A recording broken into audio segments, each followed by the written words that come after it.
Why does my skin look dull?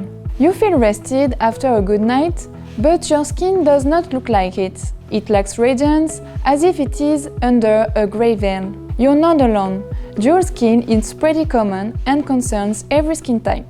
The epidermis, the top layer of your skin, is itself constituted of several different layers of cells called keratinocytes. The more superficial one is known as stratum corneum or horny layer. It is made of corneocytes, the last stage of evolution of keratinocytes.